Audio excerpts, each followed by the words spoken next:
to repeal this latest version that was basically handcuffed the DEA from doing their job. And if we have 1 million pills that's going to Deckard every month, and the DEA thinks there's something suspicious, they have a very difficult time of intercepting that now. And so by getting the right legislators in Washington and in Nashville, we can have people that will actually address this and say repeal that so that we can allow the Drug Enforcement Agency to do their job. I remember when that was discussed, and one of our representatives didn't vote right on that and hampered the DEA from... Well, yeah, actually, Marsha Blackburn sponsored the legislation. Yeah. That basically handcuff the DEA, and so there's several things that need to be done, like that, as far as helping the DEA do their job. We need a massive public education effort out there regarding the opioids. People, we talk about firearms a lot, especially here recently, but there's a bottle of Oxycontin sitting in your medicine cabinet right now. That is just as dangerous as a loaded weapon. And we need people to be aware of what's going on out there, and then we need to get folks that are serious that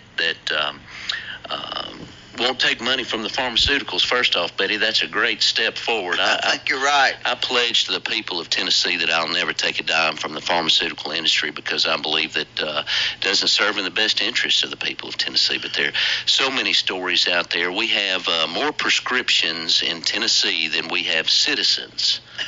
I know. I just cannot believe that it has come to this. Right. I can't believe that anybody, all of us have had to take something at one time or other. Yes. But it scares me to death to think that I need to, because I'm afraid. I know it's addictive. Right.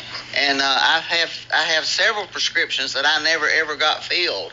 Right. Because I'm so scared of that kind of thing. Yes, there's so many stories out there about people. One county in the 4th Congressional District, which I'm running for, 16 counties, and of course all of Franklin County and 15 other counties. I live in Murfreesboro, which is Rutherford County, but one county here in the 4th District, for every citizen in that county, there are 17 opiate prescriptions.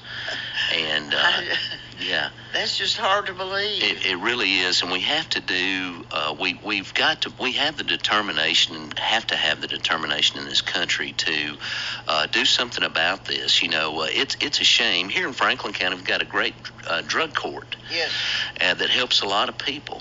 Yes, it does. But I think it's a shame that people have to commit a crime in order to receive help. Yes. And so we've got to have legislators that will advance the agenda to help the drug court and to help our law enforcement. I mean, our law enforcement is not trained to deal with addiction, but yet our lack of commitment to mental health care and to addiction in this country, it's basically landed in our police officers' laps. And so I want to stop that. I want to be able to put programs out there that will get people the help that they need. I want to hold the pharmaceutical companies accountable. I'd love to see them in front of Congress, just like Zuckerberg was yesterday on Facebook. Boy, he got grilled yesterday. He sure did. Mm-hmm. And those are the types of things that we need to promote out there. One other thing that I'd like for you to cover here, agriculture is a big industry in Franklin County. It's our major industry. And I'd like to hear your view on the tariffs and how the tariffs will negatively impact agriculture. Well, that's first off, Betty, I'm the only candidate that was born and raised on a farm in Tennessee. I know that's hard to believe, but agriculture is the number one industry in the district, and especially here in Franklin County. And if you look at every row of soybeans that is grown here in Franklin County, about every third row is bought by the Chinese. About every other beef cow you see ends up in Mexico. The meat ends up in Mexico.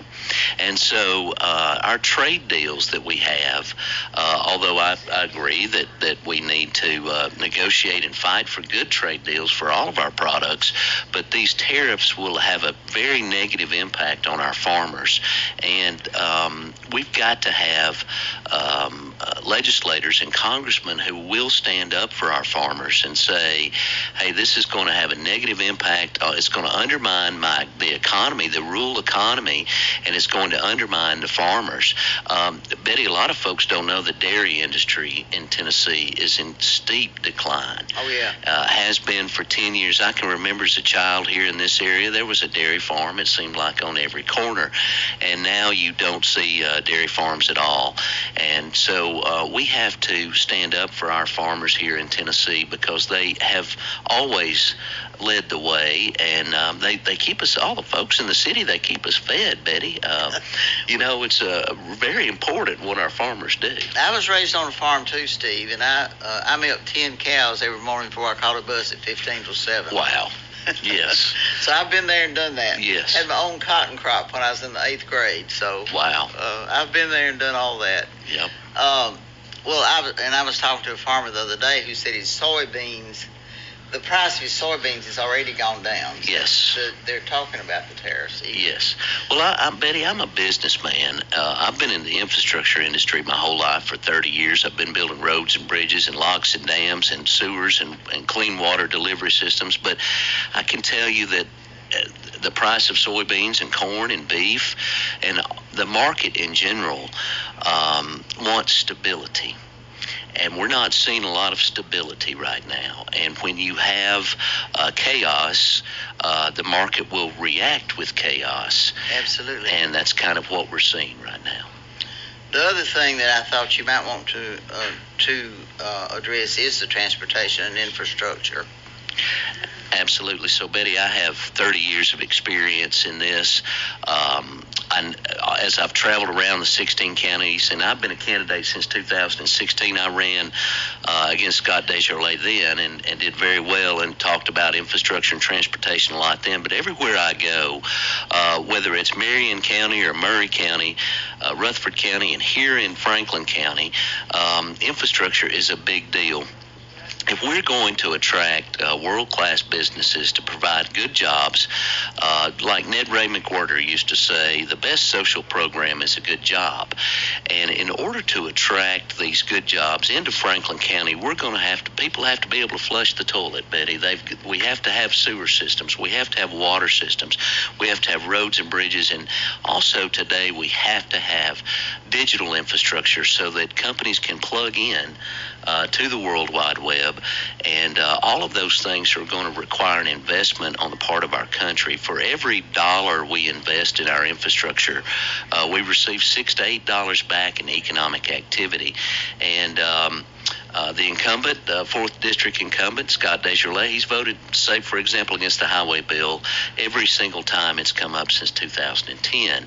And so we've got to have an advocate in Washington that is going to battle for our federal funds. We all pay these taxes, and we deserve to have an advocate to bring that money back to the people of Franklin County so that it's invested here. A thing that most people don't realize, Betty, is in 2020, the Highway Trust Fund will be insolvent. That's what I'm understanding. Yeah. And that's very dangerous. Yes, it is. It was started by President Eisenhower after World War II. The interstate highway system is the backbone of our country now and of our economy, and we have got to have politicians who are committed to investing in our country and to helping our country grow and progress. Otherwise, we're going to sit here and watch it crumble, Betty. All of this legacy that we've been left by the World War II generation and the greatest generation, they built this infrastructure. It's our job to maintain it and improve it, and we have to do that. It has to be maintained. Absolutely. Our global competitiveness depends on it. Betty, folks don't realize that you and I could get in the car and drive to California today. Well, it'd take us a couple of days to get there. And anyone can do that. We can travel all around this country. We can get on the internet and order, chocolate from the West Coast and have it shipped here in 2 days. And it cost all of us, the average American citizen, about $100 a year to have access to do that. That's what we pay in federal gas tax, about $100 a year the average driver does. And if you ask me, that's a bargain. That is, very much so.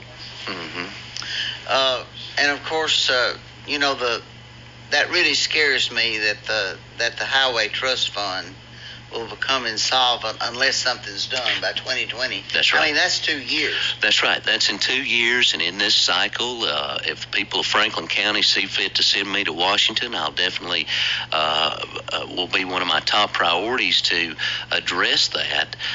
We have to.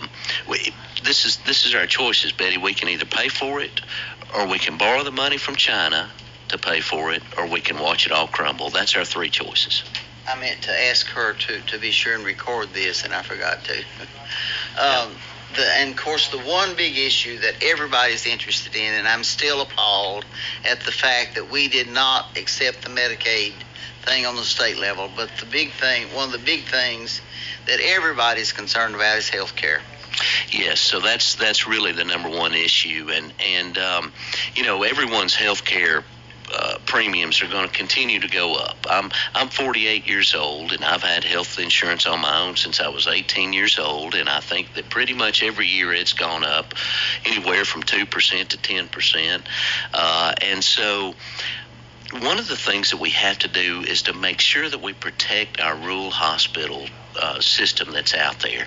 We've had 10 hospitals, as you know, close in Tennessee, Betty. That is pathetic. We've had as many. We're the second in the nation. Is that right? Second in the nation. That's correct. That's right. Texas has had a few more than we have. And that is just appalling to me that we have allowed that to happen. Not only did we not vote on the Medicaid, we didn't allow it to come to the floor. Right. It was voted. It was voted down before it got to the legislature. That's right. Before the legislature. And it wasn't going to cost the taxpayers of Tennessee a dime. It was going to be 90% federal, and the hospitals had agreed to pay for the remaining 10% of the cost. And so we've passed up about $4 billion right now on that. And that was money that I have put there, and it's gone to another state. That was part of that was Tennessee money that we allowed. That just is the most appalling thing to me. I can't believe still that we let that happen. I agree, and there's still time to change it. I think the biggest thing that we have to do regarding health care is stabilize the market. First off, do everything we can to stabilize this market. About 80% of us get our insurance from our employer. But as you can see, the employers are passing that cost on to their employees now a lot more and more, and that's one of the reasons why the health care costs continue to skyrocket. But whatever program, I don't care what folks call it, I just want Franklin County to keep their hospital. I want the other 16 counties to be able to keep their hospital. Up in the Sequatchie Valley, Betty, they don't have a hospital in Dunlap or Bledsoe County or Van Buren County. And in addition to buying health insurance there, they have to buy helicopter insurance, of course they do. Which adds about $30 to $50 a month onto their cost in case they're in a car accident, in case they something terrible, have a heart attack or something goes wrong. They don't want to be caught with a $40,000 helicopter bill. And that's exactly what it would be, because I researched that. I have airlift insurance myself. Yes. Because of the tremendous cost. Yes. But imagine being that far away from a hospital. Right. And so just the thing, even childbirth, even women giving birth to children, all of those things. I just think as Americans, as Tennesseans now, that we all deserve to be able to see a doctor when we need one. And we live in this country. We're a moral, good people here, and I think that folks should be able to see a doctor, and we have to do everything we can to protect the rural hospitals at all costs, even if it's just a minimal to keep the lights on and a doctor and a nurse there. But we've lost 10 hospitals so far. I don't know how many more we're going to lose. Up in Rutherford County where I live, I talk to the folks there. I say, what happens if we lose the hospital in Shelbyville? What happens if we lose the hospital in McMinnville? All those folks will then be coming to Rutherford County. Right. And so there's this, and which, by the way, that's the busiest ER in the state of Tennessee right now. And so we have this domino effect that will happen in our healthcare system if we don't maintain. You know, when I was a kid, Betty, and when you were too, the counties ran you had the county hospital here. That's right. And you had the health department. And, you know, we've moved away from that, and I think that that's not, I do believe that we're all entitled to medical care, and Medicare for all is one of the things that I promote out there. I think that we should all have a card, and if something happens, our family shouldn't go bankrupt. We shouldn't be in debt for the rest of our life, or lose our home, or lose all of our savings because we were in a car accident, or because something terrible went wrong medically. And I think we have to do that incrementally. We cannot implement a Medicare for all system overnight, but I think that we should start moving that way to universal health care. I know that that's not always a popular position here in Franklin County, but I believe it's the most economic way to take care of our people here, and that's what I want to do, Betty. I just can't imagine anybody who professes Christianity who does not think that everybody should have health care. Yeah. Well, I ask folks, Betty, if you witness a car wreck here in Franklin County, what do most people do? They get out and they immediately run up to the scene and see what they can do to help. And so this is basically just an extension of that. Is really all that it is. And most people are good people, and they want to help other people when they're in trouble and in distress. And I just don't see the disconnect between seeing an accident on the side of the road and rushing up to help them, and then saying, no, I'm not going to help you when you go to the hospital. I can't see the disconnect there. Well, you know, my insurance has gone up a little, but I don't mind. I don't mind my insurance going up a little bit to help those people who don't have insurance. Right. Because when they use the emergency room, my insurance is sure enough going to go up. Absolutely. So I don't really mind paying a little bit more for my insurance in order for everybody to have insurance. Right. I really do not. And part of that too, back to the opioid crisis, you know, we're all paying for that. All right. If you go have your wisdom teeth extracted and you get 100 Oxycontins, your insurance is paying for that, even though you may only need 2. That's right. And so we've got to get a grip on the pharmaceuticals here. The outrageous prices they're charging our insurance companies. That all falls into part of the healthcare plan and the healthcare program in order to try to get these costs under control. Well, and I think, you know, the most recent thing is the interference with our election, and we definitely know that it was interfered with on the national level and maybe on local levels. We don't know that for sure yet, but I'm fearing that possibly it has been, from what I'm hearing on the news. Yes.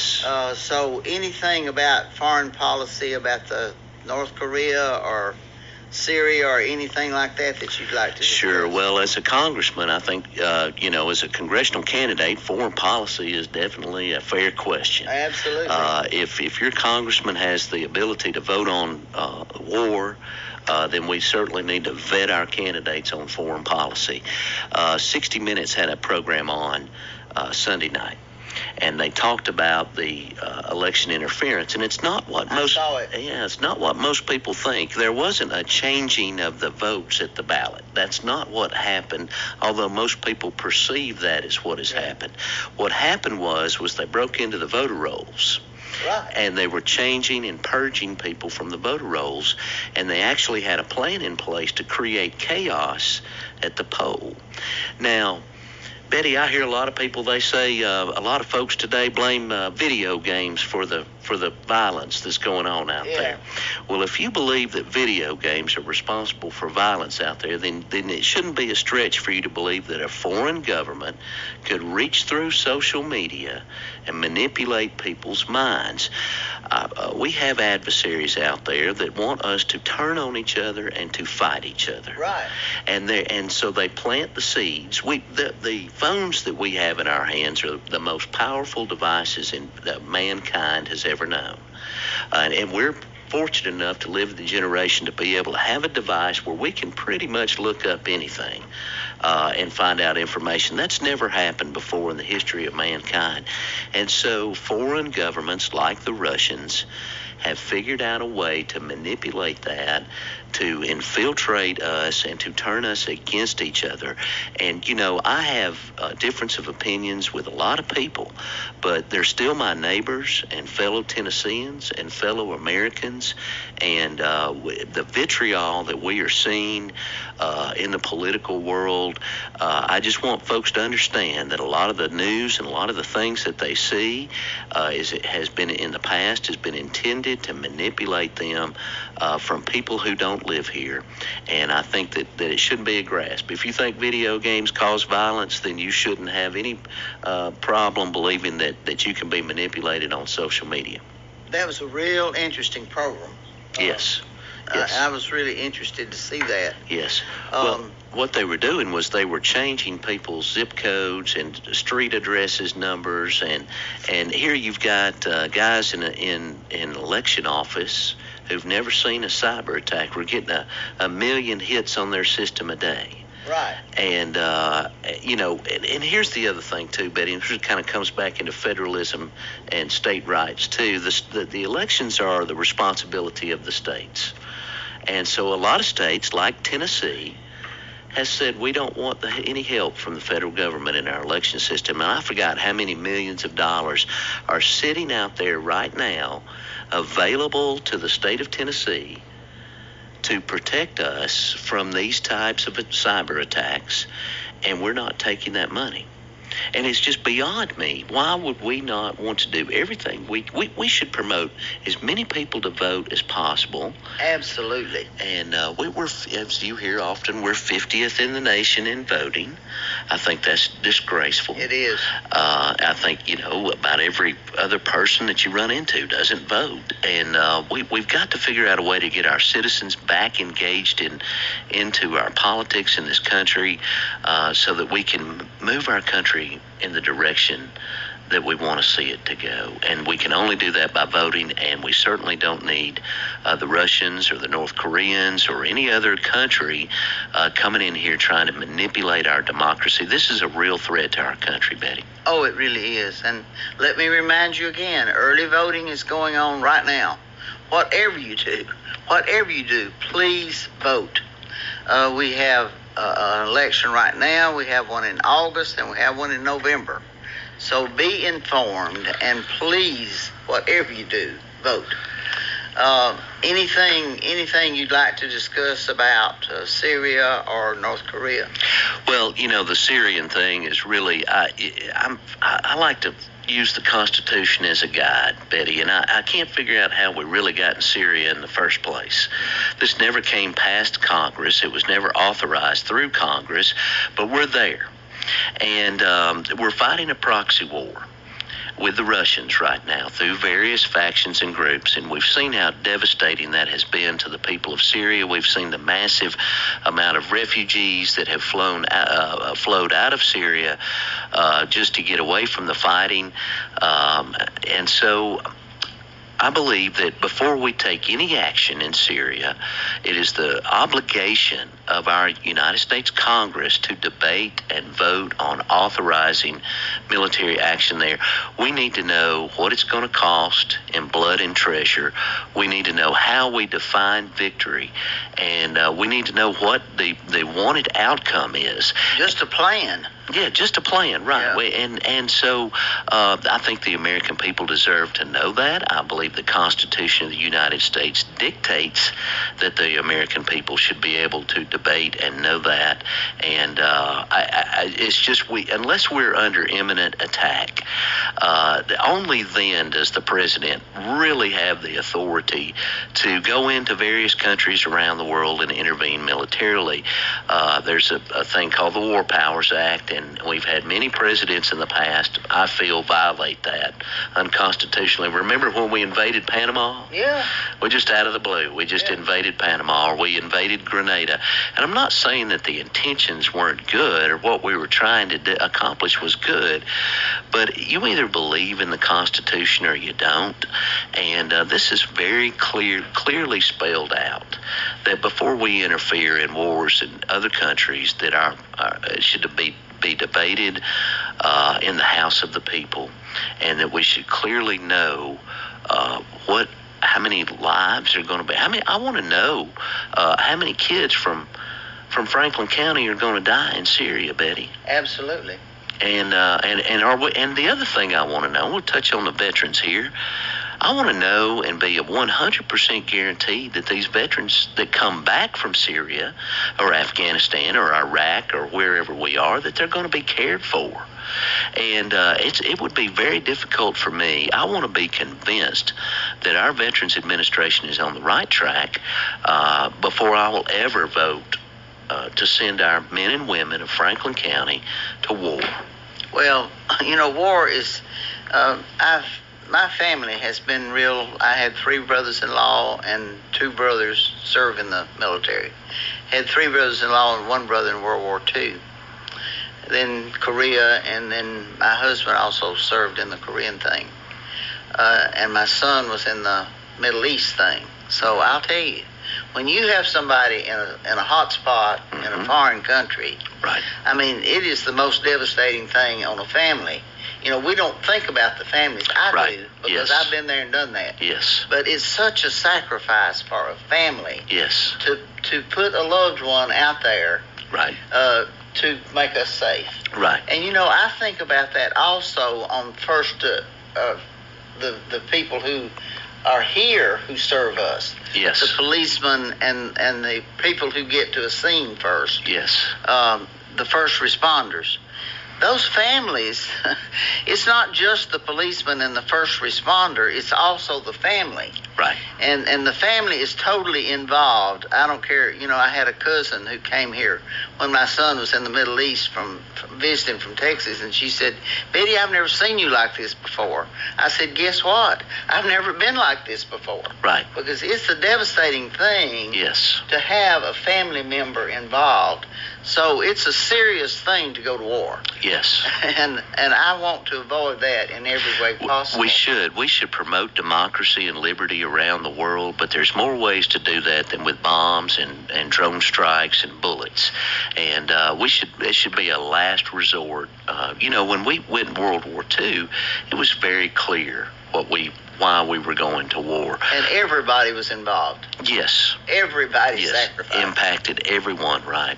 And what was it? The gasoline rationing, sugar rationing. And shoes. Can you imagine shoes and detergent, laundry detergent?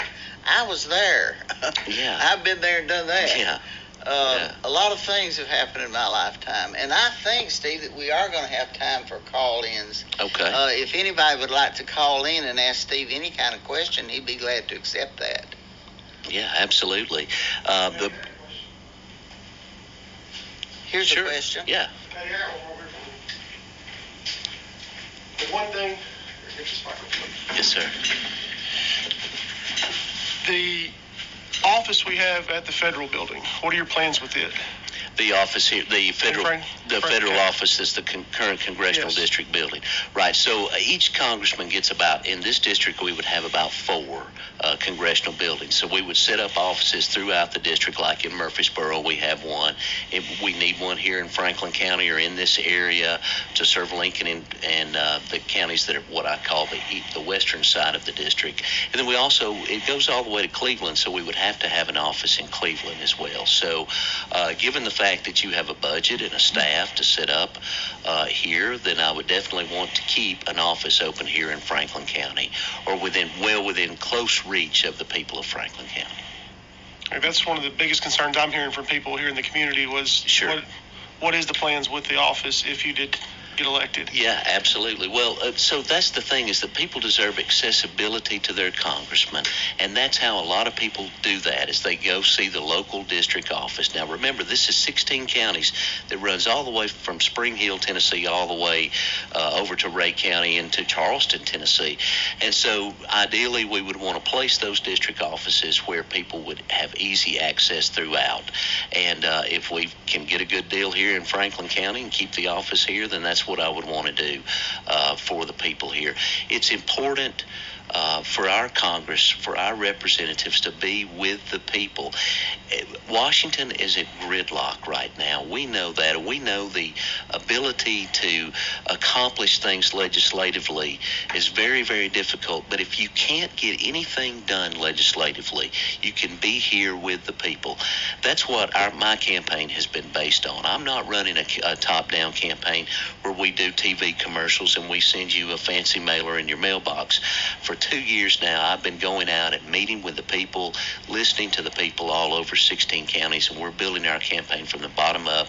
As your congressman, I can promise you that I will have it be accessible to the people of Franklin County, and we will have quarterly town hall meetings open to anybody of any political persuasion.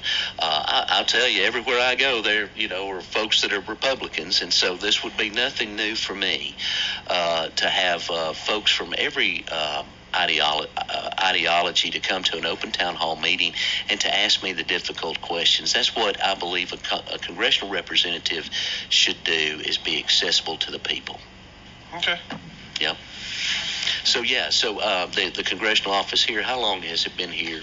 I want to say 6 years. Has it been since Desjardins? Yeah, since Scott came in, was elected. Since Scott built it, rented out a place here. Yeah, and that's one of the things too that's critically important, is not just having an office here, but having a responsive staff. I know that Congressman Desjardins had a very popular staffer here in Winchester that a lot of folks really liked interacting with. A guy from South Pittsburgh. He was very personable. Yes. Very easy to talk to. I had a problem and I contacted him. Yeah. Of course, I started my teaching career in Marion County. I knew his family. Right. He was a nice guy. And so that's important, not just having a physical building here, but having the right type of people here. You have two staffs, basically, as a congressman. You have a legislative staff and you have a district staff. And I've been proud to assemble teams all over on the private business side. I've put teams together, and the way that we interact with I call it constituent services, and basically the taxpayers are the customer, and that's how our staff would behave towards the people of Franklin County from all over, is as accommodating as we can be to the people here. And that's one of the things that I would take, that would definitely be a point of emphasis for my staff here. But great question. I don't get that often. It's the one I'm getting a lot. Okay. Yeah, the Saturday night I heard it was asked to a couple of your people a few times. Sure. I think you got a phone call. Yeah, okay, great. Thank you. CDT, you're on air. Go ahead.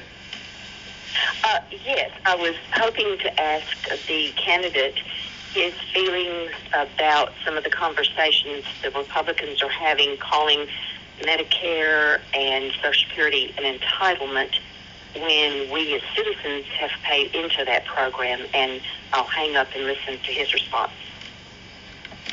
All right, well, thank you for that call. So I prefer the term earned benefit, because we've all paid into Social Security, we've all paid into Medicare and Medicaid, and so instead of we're not entitled to that. We have paid and earned those benefits just like any other company or investment company, and so Social Security is a very big issue right now with the cap that's on Social Security. Currently, it's at $128,000 a year. And anyone who earns more than $128,000 a year, they stop paying Social Security And that taxes. is so wrong. Right, I agree, Betty. And here's the thing: we could fix that by lifting that cap to $250,000 of income. It would make Social Security solvent for 52 years, and it would add an average of about $100 more per month in the average recipient's mailbox, which could be life-changing for a lot of our seniors who have paid into the system. And if you look at the price of prescription drugs, if you look at the medical cost that our seniors are facing, really $100 is not a lot of money, but it could help a lot of people, and I believe that we can afford to do that just by simply lifting the cap. Well, I've worked 47 years, and I certainly think that I deserve every dime that I get. Yes. Because I've paid into it all those years. And I, for the life of me, can't understand why the ceiling has not been raised on Social Security. They say, it's going to run out, it's going to run out. That would be so easy. Yes. And somebody who makes $128,000 Can afford it's like it. they get a raise You're right. when they get that paid up. Once they reach that threshold, that's right. And let's be honest, Betty, the average income in the 4th Congressional District is about $35,000 a year. And so folks that are making $128,000 a year more, they're very well off in these 16 counties and around this country. And I believe that they can afford to pay that. I just really do, and that may not be popular, and people call it a tax increase. Look, we're going to have to face these difficult issues at some point, and we're going to have politicians with the courage to say what needs to be said. Folks are tired of listening to empty promises and the same old rhetoric over and over again. They want to see change, but we have to have courageous leaders who are willing to look folks in the face and say, this is what it's going to take to fix this issue. But that's a simple solution. It's been out there for years, and it's been discussed for years. But why has action not been taken on it? I don't understand. Well, just a lot of folks consider that a tax increase. I guess most folks that make over $128,000 would consider that a tax increase. And once again, those folks have been paying into the system too their entire life. They're going to draw. And they're going to draw big. They're going to draw a big check. They're going to draw big. My first take-home pay was $195 a month. So you can imagine that. My Social Security is not that big after working 47 years because my salary wasn't that big as a teacher. Right. So. Right. And that ratio is based on what you've paid into the system. Absolutely. Your highest 5 years. Mm-hmm. Yes. And my highest 5 years were not high. Right. Right. But I enjoyed teaching school. Yep. One of the other things that I talk about too, Betty, as far as the Medicare side goes, I would love to look at dropping the Medicare eligibility down to 55 years of age from 65. And when you look at, I'm a root cause guy. I've been in business for a long time, and say, why is our healthcare prices exploding? And there are several reasons. Number one is demographics. We have the baby boomer generations retiring. 10,000 people a day is retiring in this country. So demographics, we have a demographic crunch going on right now with the baby boom generation. Number two is end-of-life care. A vast amount of the healthcare money that is spent is on the end of people's lives. Absolutely, I'm there. And so when we look at the demographics and end-of-life care, and of course prescription drugs being the third major impactor on the cost of health care, if we were to lower the health care or the Medicare eligibility down to 55, let's say as a first step towards universal health care, what that would do is it would take all of those folks out of between 55 and 65 out of the pool, which is a really high-risk group. Betty, a lot of folks pass away, get sick at 55 years of age. And so if we take those out of that high-risk group, then ideally that would put more healthy people into the private insurance pool, which, theoretically would lower that price and stabilize that market. And so I would definitely want to look at that and see if that was a potential as far as moving forward as far as Medicare goes. Actually, I didn't need Medicare until I was 65. Right. You know, a lot of people don't. I've Sure. been very, very fortunate. Right. But I had a stroke when I was 64 and a half. So really, I didn't need Medicare until then. Right. And that's what happens with most folks in most cases. So, absolutely. Anything else? Not that I can think of. I mean, y'all touched on a lot of topics. Yeah, we did. Yeah, we have. Well, there's a lot of things going on out there, and it's really hard. There's so many foreign policy issues going on out there, domestic issues that are going on here, and you know, it's really our campaign stays focused on the pragmatic issues that matter to the people of Franklin County. We want good roads, we want good schools, and we want good health care. And if we have those three things, we're going to be able to attract good, high-paying jobs in Franklin County. And Franklin County needs an advocate in Washington, D.C. There's this term out there now called insourcing. You know, we hear outsourcing of our jobs being shipped overseas. Well, there are groups out there that Chamber of Commerce that are working to insource to get companies like Nissan into Franklin County and to provide these high-paying jobs. Like I said, Ned Ray McWhirter is one of my favorites. He said a good job is the best social program out there. And if we have the environment here in Franklin County, the roads, the infrastructure, the digital infrastructure, the educated workforce, the quality of life, Franklin County is a wonderful place to live. But can you imagine if we didn't have a hospital here? You know, those things would change. So if we have those, if we can create that type of environment, we can go out and attract Google to Franklin County. Right now in Jackson County, Alabama, Google is building a $600 million facility just across the state line. I saw the groundbreaking this week. Yeah, and so why not Franklin County? That's my question. So here's, all right, you brought up the digital infrastructure. Yes. What can you do, or what would you do to help bring us up to high-speed internet across Franklin County? Because that's one of the biggest issues in the rural part of Franklin County. Yeah. It's hard to get 1 megabyte of download speed. Absolutely. You know, these kids don't have a chance trying to, you know, we give them, because we've bought every kid in Franklin County from, I want to say, 7th grade through seniors have the Chromebooks. Right. To go home and, you know, they can use those.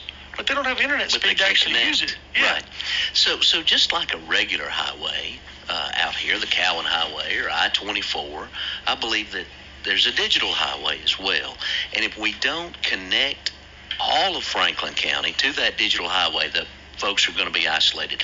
Small businesses can't start up. Children learn at different rates because of their ability or inability to access the information highway. And so the best way to do that is probably through the electric co-ops that I have seen in our 16 counties. I want to free up anyone who can provide high-speed internet service in the rural areas, and if that happens to be the electric co-op here in Franklin County, then I want to get out of their way legislatively so that they can bring that service to the rural parts. Right now you have a lot of communications companies like Comcast and AT&T who have lobbied our government to prohibit the electric co-ops from being able to go in and provide this service.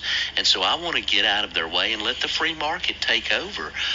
Back when TVA came, Betty, my mother, didn't have electricity till she was 15 years old. Didn't have running water. Me either. You either, right. And if you remember back then, if it hadn't been for TVA, no electric company was going to come into the Tennessee Valley because the people were so poor they couldn't afford. Right. They said, we're not going to make a profit by going into. So this is a similar situation now with the internet. They said, we can't make a profit by having an internet user every mile and a half. We will never make a profit. And so I believe it's going to take a TVA-style initiative, if required, to bring rural broadband across this country and across these 16 counties. And I'm willing to look at the electric co-ops. I'm willing to look at the current communication systems. But by us, what we're doing now is we're picking the winners and the losers. And the government should not be doing that. We should actually be getting out of the way and saying, hey, if the Franklin County Co-op can provide rural broadband all over this county, we should allow them to do that.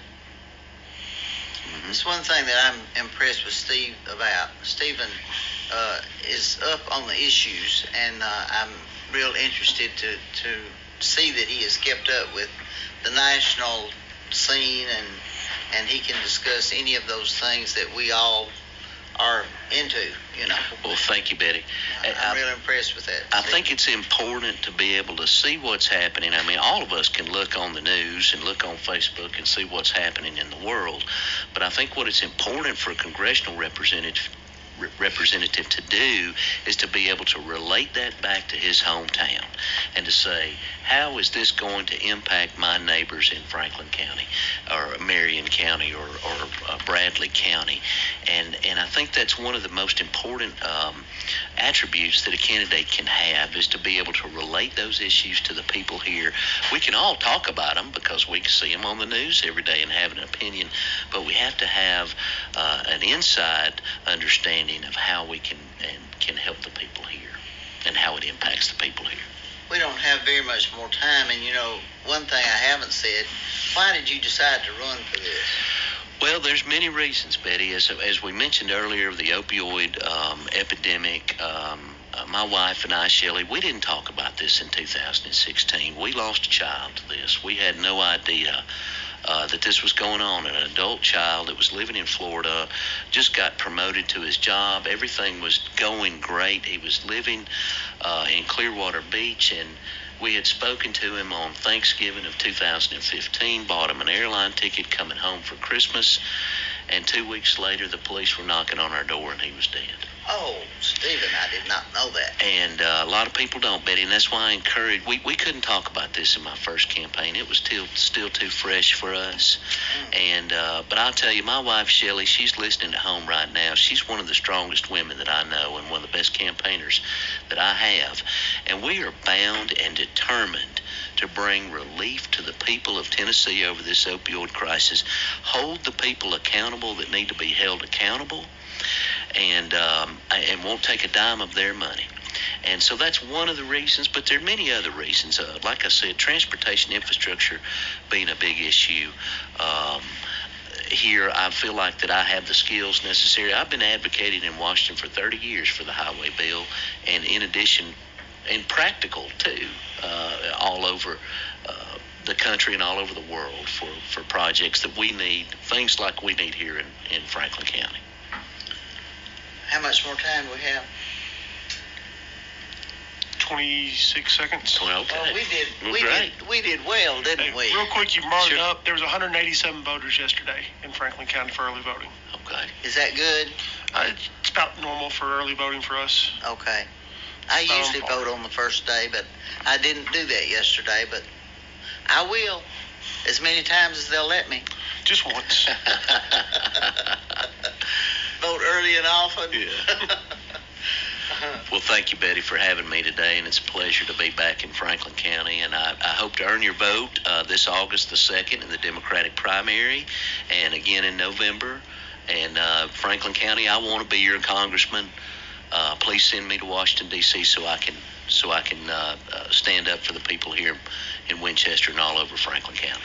Again, this is Common Sense Matters, brought to you by the Franklin County Democratic Party.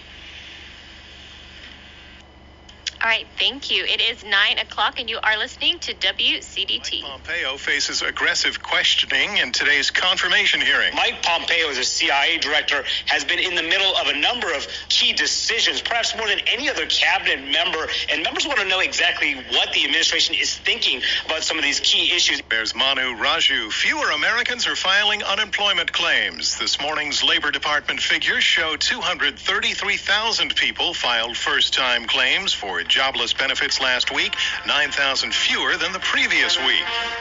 I'm John Trout. Have you ever spent a night on organic cotton sheets? If you have, you've probably never slept better. Hi, I'm Scott Tannen, founder of Boll & Branch. We make the